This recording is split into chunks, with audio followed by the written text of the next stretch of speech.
What's up, everybody, and welcome to my review of No Time to Die. I am Tony, and yeah, this is the most recent James Bond movie.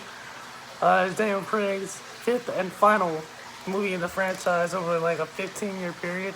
Although technically this was supposed to come out last year, so it would have been a 14-year period. But 15, still 14 years, so playing a character. I don't think that the Harry Potter kids did it for that long. I think they just did it for 10 years, I think. Although they did do 3 extra movies than he did. But this is the... I was going through the list. I guess that's kind of the average. I think one guy did 7 movies, another guy did like 4 movies. I know their names, like, Sean Connery, don't know the other guys' names. But, obviously now they go on the search for the next Bond, who I'm assuming will come, and I'm probably sure it'll be around 5 years. 5, maybe 4. Probably 4 or 5 years, probably. Because I think the Bond before Craig, his last movie was 2002, I think, and Craig's in '06, so that was a 4-year gap. I don't know what the gaps are between the other ones, though. But he's gone off that 4 to 5 years, probably. And I would make a video commenting on like who I would like to see play him, but I guess like I can't really because there's not really many actors. Like I guess since Daniel, I mean I've seen a couple of the other Bond movies, but Daniel Craig is my James Bond. So it'll be kind of weird seeing another guy. I'm a soap opera fan. So I'm used to new actors coming in and playing characters and doing recast and stuff. But I like Daniel Craig as James Bond. I don't really want to. I wouldn't be upset if they like never made another Bond movie. If they like let the character die, with this incarnation. But I guess that's just not how Bond works. You have a guy come in, play him for a few movies, and you move on to the next guy. Or, however many years it takes them to make a few movies with him. And then that's just how they do Bond. But, I wouldn't mind seeing Leonardo DiCaprio play him. But I guess he's probably too old, because I guess they want a younger guy to do it. Which is why I don't even know, like, people have been talking about Idris Elba for years. But the issue with that, now they say it's because he's too old now. Because he's like 50. Oh, he's almost 50, or he is 50. And so if they're looking for someone to do it for like at least around 10 years. He'll be almost 60 years old by the time they're done. They don't want that. So he's probably, you can see Idris Elba's probably out because of that. I don't really know any like younger guys' names who I would name. Unless you... Could I see Daniel Radcliffe doing it? Or anybody from Harry Potter, if we're gonna go British? They said it doesn't have to be a white guy, but it does have to be a man. I don't know how they feel about someone who's not British. Or if they're also like, he has to be British, or at least be able to do a British accent. Because I know before they got Craig, they're talking to Australian guys and Scottish guys and New Zealanders. So I guess they're probably gonna keep him British, I think. So whoever can do it has to either be British or be able to do a British accent. So this is going off the top of my head. I'm not sure if I can see Daniel Radcliffe doing it. Uh, could Daniel Radcliffe be a Bond? Maybe. I wouldn't. I mean, 'cause like the only thing I've seen him in is the Harry Potter movies, and I saw him in Man in Black. I mean, The Woman in Black. I know he did do like a serious movie, like when he was like an undercover cop, on an undercover fed in a skinhead organization. So I mean, well, Harry Potter had a lot of serious stuff in it, so he can do serious. No pun intended. Uh, but I'm not sure if I could really imagine him as, or even Tom Felton. I'm not really sure I can imagine him as a Bond. But like the only young British people I know here is the Harry Potter cast. Oh, you know who? Neville, the guy who played Neville. I think I can see him as, especially because he like got older and like kind of glowed up. And it's like a supermodel now. I guess I feel like I can see him being Bond more than I can see either Tom Felton or Daniel Radcliffe or Rupert Grint. But yeah, those are only like young British people I know. But yeah, I forgot one. The guy who plays Tony on Skins UK. Don't know his name, but I know he also played on the X-Men prequels. He played Beast. So I think he definitely has the personality to be Bond. Because you see that in the Tony character on Skins. He definitely has like the douchebaggy ladies man thing going. I'm not sure if he can convincingly do like the fight scenes though. And so that's the only thing I'm not sure about. But he definitely has the personality and charisma to be Bond. So I guess those are my only picks would be Tony from Skins or Neville from Harry Potter. If we're going British.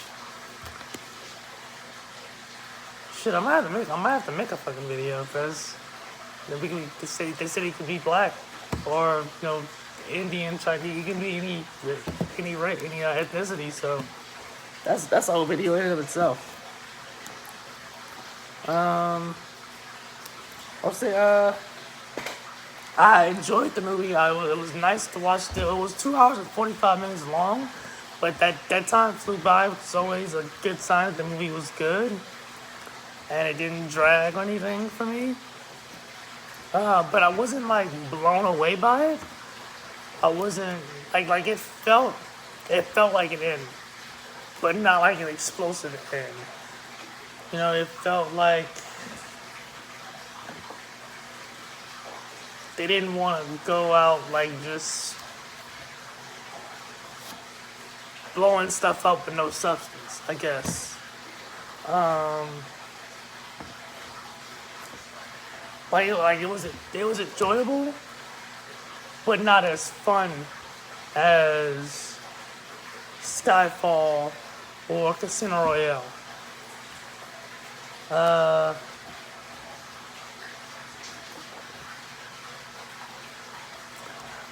I think I probably would. I don't think I would have an issue rewatching it. And maybe when I rewatch it, I would probably like enjoy it more. Because I do feel like two big pieces of I've done very horrible at like not spoiling myself this year for movies I wanted to see before seeing them. And two major plot points were spoiled for me. It was my own fault. But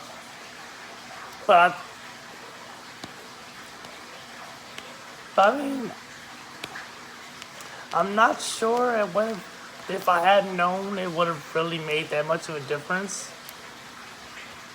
But they are two pretty important parts to the movie, and maybe had I not had those moments, the surprises of those two moments dampened, maybe it would have helped. Because I enjoyed the guy who played Logan Ash. So like I said, I'm a big soap opera fan, and he played on Azra Returns for the last 3 years. That show was on before they canceled it. Yeah, he's been popping up some shit. Like he was in the Big Short. He's got this movie on, no, this series on HBO Max. Um, that guy's like been popping up in some shit. I'm like, that show ended like 10, 12 years ago. I'm like, how is he just now popping up and shit? But yeah, like so it was cool to see him. So like it was cool, but I guess not. Like it felt like it was they like they could have been more like a more of an up, I guess. Things I did love, but I really loved Safin's aesthetic, like his voice. Like I don't know what Rami Malek sounds like in real life. 'Cause I think this is the only thing I've ever seen him in. I didn't watch Mr. Robot. I didn't watch Bohemian Rhapsody. I don't think I've ever seen him in anything else. I don't think I've watched anything he's been in. Not that I've been like avoiding him or anything. 'Cause I have always like been meaning to see something with him in it. He seemed like he'd probably be a cool actor, but just hadn't got around to it. So, but I don't know if that was his. I'm assuming it probably wasn't his real voice. But I liked it was. Well, I liked his voice. Like it stood out. That's something cool about the character, as well as his face, the scars. I know that's like a Bond thing. The villains have scars, but I was like the way they did like the scars. I don't know, there's something about it. They kept that coupled with the voice. It was really cool to me. I guess his acting was cool. I'll talk into like my issue with the character. Yeah, well, I get to stuff I didn't like, but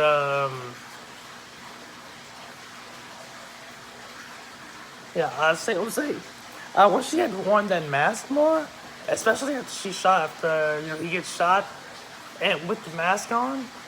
And I just loved like the way it looked, like this part shot off, and he like it, I like the jagged edges and shit.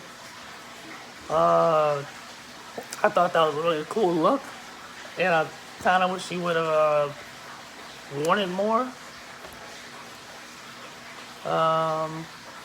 It's like I could have sworn when I saw the trailer, it seemed like he would be wearing it in more than just that one scene. But I don't really remember at this point because the last time I saw the trailer was probably in 2020 whenever they dropped it. And obviously everything was delayed and all that, so I probably haven't even seen the trailer since then.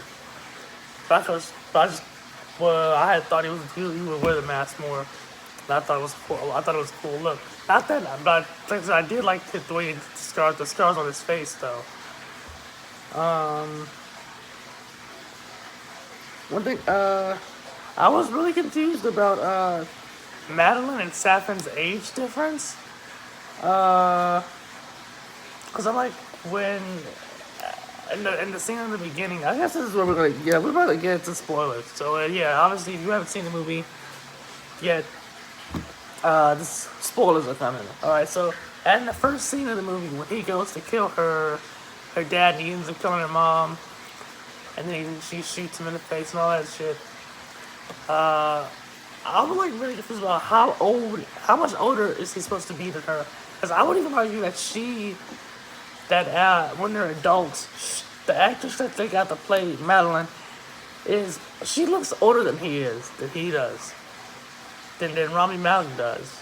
So the fact that she's supposed to be like a little girl when he goes and kills her mom, I'm assuming he's an adult because he could be a teenager. Because you don't see his face under the mask, so he could be a teenager. And that could be why they put his face the mask on his face. But then again, they could have just like casted an actual teenager who looked like Rami Malek if they intended for him to be like 18 or something like that during that scene. But then even if he is like 18 and she's like 10 or 11 or 12, even he's like supposed to be 6 to 8 years older than her in that scene. That doesn't like excuse the fact that when they get to adulthood, she looks older than him. At least to me, she looks older than him. Bare minimum same age, but I would honestly say that she looks older than he does. And that's not even to say that the woman who plays Madeline looks old. She doesn't. It's just that I don't know. Rami Malek just looks so young that but so that was like it's like a random nitpick, but it was like confusing to me. But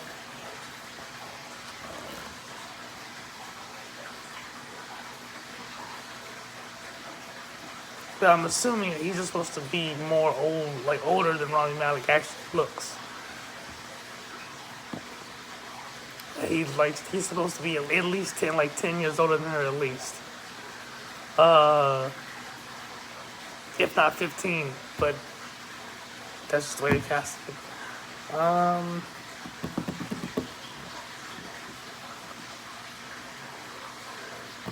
The next thing about Safin was that his motivation felt really contrived. So he killed. I felt like once he kills Madeline's mom, because obviously her dad wasn't at home, and he chooses to save Madeline when he could have killed her. Then he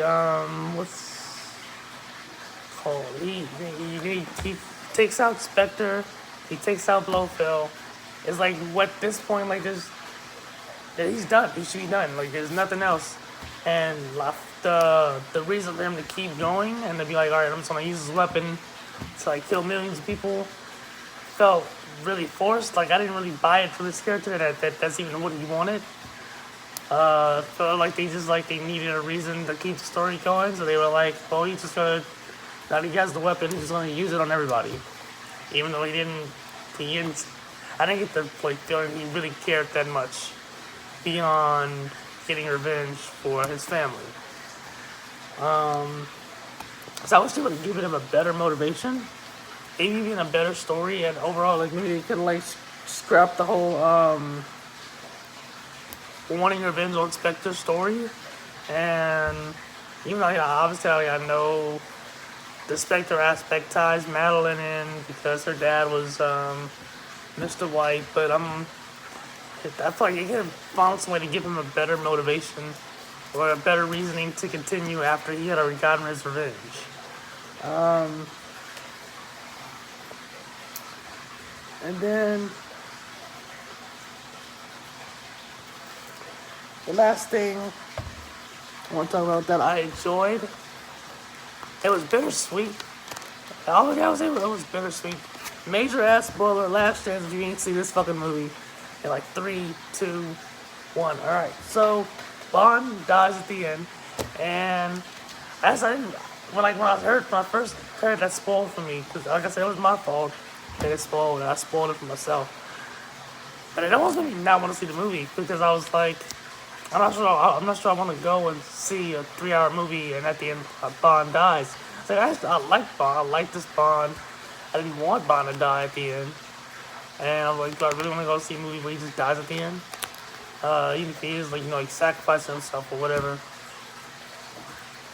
But I like this. I also like, once Bond realizes that he's gonna die, I like how he handles it.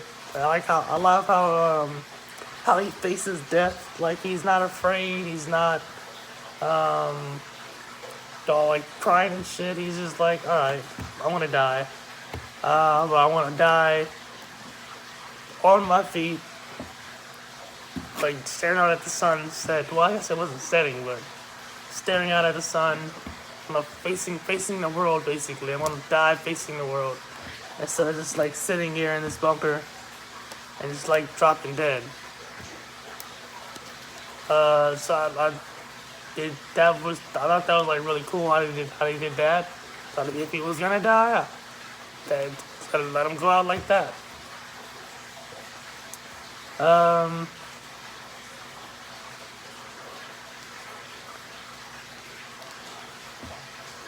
but yeah, those are my thoughts on the film. Uh, it was cool. It was 3 hours, so I mean, it was 3 hours went by, so it must have been really good. Uh, Overall, I would rank it as my third favorite in the Daniel Craig saga since I haven't seen Spectre yet. I would rank it. Uh, Skyfall was my favorite, still is. Then Casino Royale. Then No Time to Die, and then uh, Quantum of Solace. And the reason why I would put it there, because it's like I said, it felt like it. Like I said, like my real motive, like from one of my real tiebreakers on Casino Royale, and this one was that the villain's motive, like the Safin's motivation, his motives just didn't feel like it made sense after he already had his revenge. Like it felt like he could have just stopped and just went about his business at that point. But he chose to keep going, and it just didn't really feel like it made much sense to me at that point for him to keep going. Like yeah, obviously he's the villain. He wanted revenge. He got his revenge, but he didn't strike me as like a character that wanted more beyond that. But they just kind of like needed to force it to keep the plot going. So they could have just given him a better motivation beyond just the revenge story. Uh, that's one random thing I thought of. Like to me, one thing about Daniel Craig in these movies, and these the three the four. Yeah, I've seen four. I haven't seen one of them. Yeah, was that I never ever get the feeling that he actually loves any of these women. Whether it be Vesper or Madeline, I never get the feeling he actually loves these women. And maybe it's the writing, because I don't think it's Daniel Craig's acting. I think it's the writing or the directing. But it always feels to me like he's just like hanging. He's just chilling with these women and just fucking them, and that's it. Like he's supposed to have like loved Vesper. He's supposed to be he's supposed to be real like love and want a family with Madeline. But I'm like, I just never really get the feeling of that from the acting or from the writing. I don't. Something just always seems like I said, with these soap operas. I was watching this shit. When them motherfuckers are in love, you feel it they're in love, even if it don't make fucking sense. And he was like just in love with somebody else the other week. When they be in fucking love, the writers and the actors, they make sure you know they in love. But with these Bond movies, it's just like I'm like I never buy that Daniel Craig's Bond is in love with anybody or any of these women. Even when do the writing, just trying to tell you he is and trying to push that. I'm like, it didn't. It didn't seem like in love to me. That's just the one random thing I thought of. Let me know what you thought of the movie in the comments. What you thought of Daniel Craig's Bond? Who you want to see as the next Bond? And what you thought of them killing him at the end. And then obviously what you thought of Safin, so as Ron Malik as the villain, and I'll see you in whatever the next review is. Subscribe for more.